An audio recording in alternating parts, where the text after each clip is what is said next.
Good day, ma'am. I am J. Marie Maningo, and I'm going to discuss the 5 period of evolution of media and globalization. So, there are 5 period of evolution. First, oral communication. Second, script.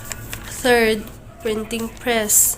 4, electronic media, and the last one is digital. First, what is oral communication?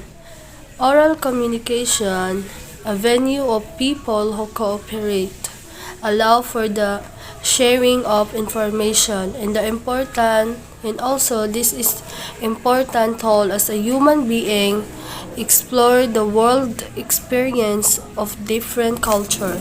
Second one is script. It allowed human communicate over longer space and much longer time. And is printing press. Information revolution transferred social institution. And according to Elizabeth Einstein, 1979, the influence of printing press are it changed the nature of knowledge. Second, preserved and standardized knowledge and encourage the challenge of political and religious authority. Tas ang ikaupat kay katong electronic media. So ang electronic media mao to siya ang radyo og ang TV. So the number 4 is electronic media, which is katong radio og TV. When we say radio, it is a global medium in reaching regions. Example, ana is katong ginagamit nato sa tong balay, especially sa tong mga ginikanan dito sila gapaminaw og mga balita. This ang TV is the most persuasive and powerful mass medium. Ani siya is katong yung live nga balita or unsa pa diha nga usually ginagamit gid nato. The last one is digital. Rely on digital code. Mao na ni siya kaning mga ginagamit nato nga mga cellphone and everything na belong sa digital. Second topic that I discussed is technologies of mass communication. So naay tulo ka kuan sa technologies of mass communication, which is katong print media, broadcast media o digital media. What is print media? Print media is one of the oldest and basic forms of mass communication. Example ani is book, magazines, og newspaper. The second one is broadcast media. To send out or transmit something. Example ani is katong video film and television. The one is digital media. Refers to any communication media that operate in conjunction. Example, video games, website, or mobile. Mo ni siya ang katong mga mobile mass communication. Who is Marshall McLuhan? He used his analysis of technology to examine the impact of electronic media. Kanido si Marshall McLuhan, gigamit na niya yung analysis of technology para ma-examine ang unsay kanang reaction or impact sa electronic media. And he declared that the television was turning the world into a global village. Television is a system of transmitting visual image and sound that are produced on our screen. Example ani is kanang gamit sa tong balay mo na siya, tapos dito na to makita unsay mga balita, movies, and unsay panghitabo sa kalibutan. Cell phones expand people's senses. Usually galing cellphone di na gyud mabuhi ang tao ni wala kay mao na ni gamit kay ni sa tong kinabuhi kay through ani dali ra dali ra ta maka-communicate og people, dali ra ka maka-build og friendship. And that's all, ma'am. Thank you. Hello everyone, I'm Archeles Lumihay. For today is all about critics of cultural imperialisms. When we say critics, is to summarize and judge the book, journal, article, and artwork among other sources. And cultural imperialisms through TV is we have the structure elements. economic framework, advertising, revenue, technological basis, satellites, air travel. Institutional form of organization and operations, national market structures, ownership rules, production incentives and subsidies, financial rules, frequency assignments, technical standards, content rules, economic structuring, international power. Tungod kay ug maghimo bitaw kag film kinahanglan gyud na siya nga creative tungod kay karon nga panahon ang technology daghan na kay mga side effect nga mas nindot bitaw siya tan-awon, and we have cultural elements is regionalisms terms of geographic language and cultures, information of language and cultural communities, creation of flow of content across globe. So ana din nga pamaagi daghan ang mga sa tibok kalibutan daghan ang makakita sa mga film or mga unsa ang mga naa sa media. And global village and cultural imperialisms is the global village is we live a world in which the regions are in contact with one another through the mass media, instant news, communications, interconnected travel, and highly integrated economic and political networks.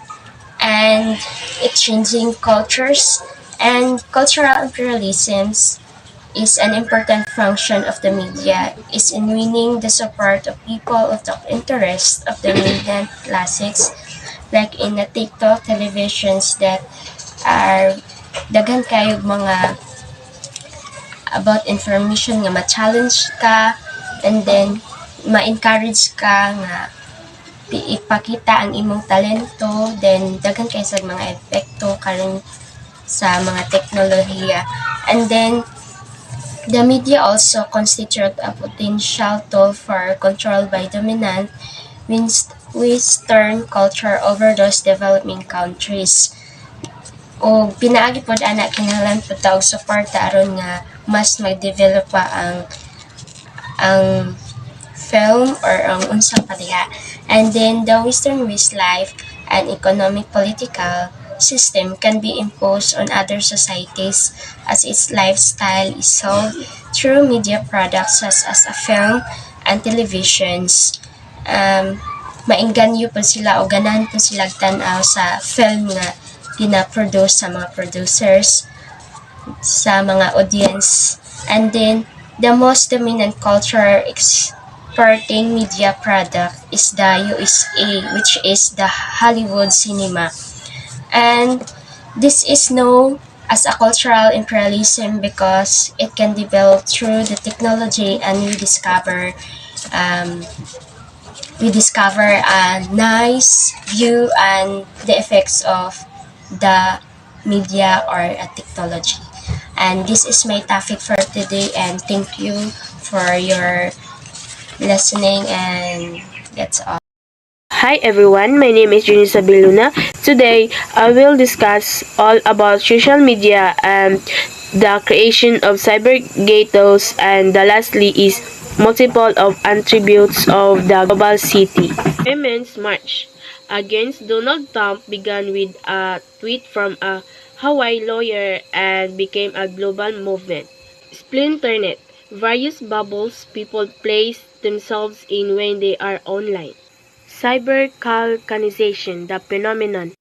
Vladimir Putin, Russian dictator who hired armies of social media to manipulate public opinion through intimidation and the spreading of fake news. Trolls, paid users who harass political opponents. Global online propaganda will be the biggest threat to face as the globalization of media depends. Sociologist Saskia Sassin popularized the term global cities in 1990s.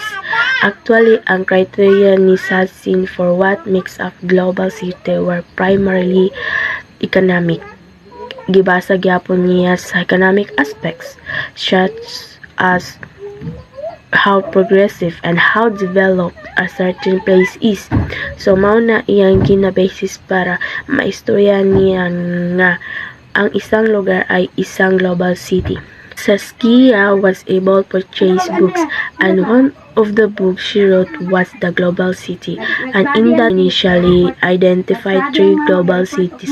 We have New York, London, and Tokyo. If you try to assess these cities, New York, London, and Tokyo, they are the core or the center of global finance and capitalism around the world. Sila ang cities ang nangunguna. Actually, ang top 1 gyud kay ang New York, sunod din ang Tokyo, and a lot.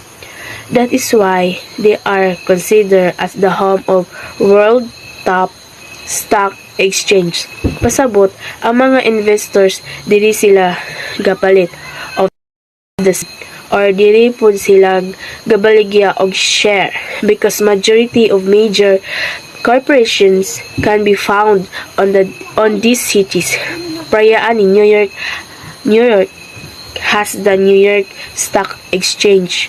The London has the Financial Times Stock Exchange, and the Tokyo has the Nikkei. So we will emphasize why globalization is special. So this statement means two things. Globalization is special. First, because it occurs in physical spaces. So you can see it when a foreign investments in capital move through a city, and when companies or business build buildings or build skyscrapers. So people who are working in this business or Filipinos, for example, working abroad, start to purchase or rent high-rise condominium units. So second, it was said that globalization is special because what makes it move is the fact that it's based in places. So Los Angeles, for example, we all know that it is the home of Hollywood, so it is where movies made for global consumptions. So another thing, the main headquarters of Sony was in Tokyo, Japan, and from there the company coordinates the sale of the various electronics good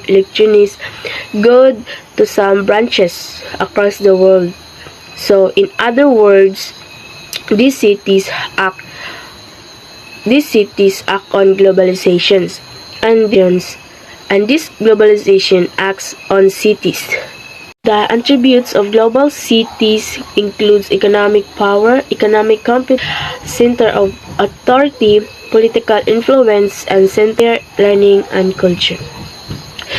The foremost characteristic of a global city is its economic power.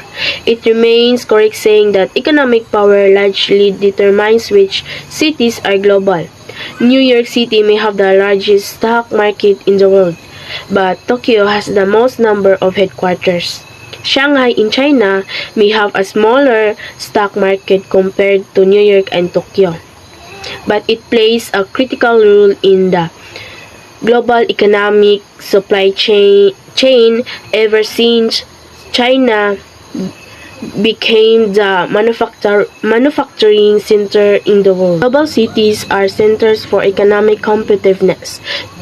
To measure economic competitiveness, the Economic Intelligence Unit or EIU has added other criteria like market size, purchasing power of citizens, size of middle class, and potential for growth.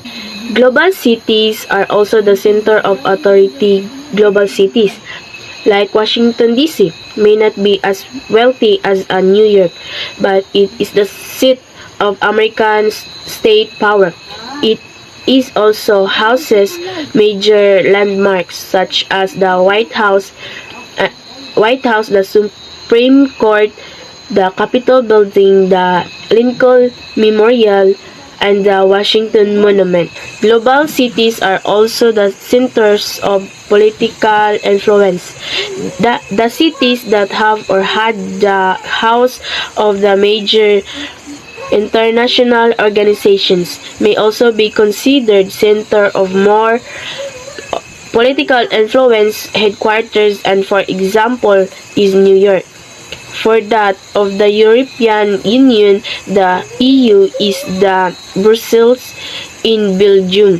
Centers of high learning and culture, there are cultural capitals of the world. They have the museums, the sports centers, theater, the nightlife, name it, and they all have it. So global cities offer a lot of opportunities. These opportunities include the rapid economic development. So the challenges of global cities. 1. Cities can be sustainable because of their density. Second, the major terror attacks of recent years have also targeted cities. Example, if you remember 9/11 attack which brought down the Twin Towers in New York, which is the World Trade Center. So in November 2015, also there is a coordinated attack in Paris by the Zealot of Islamic State of Iraq.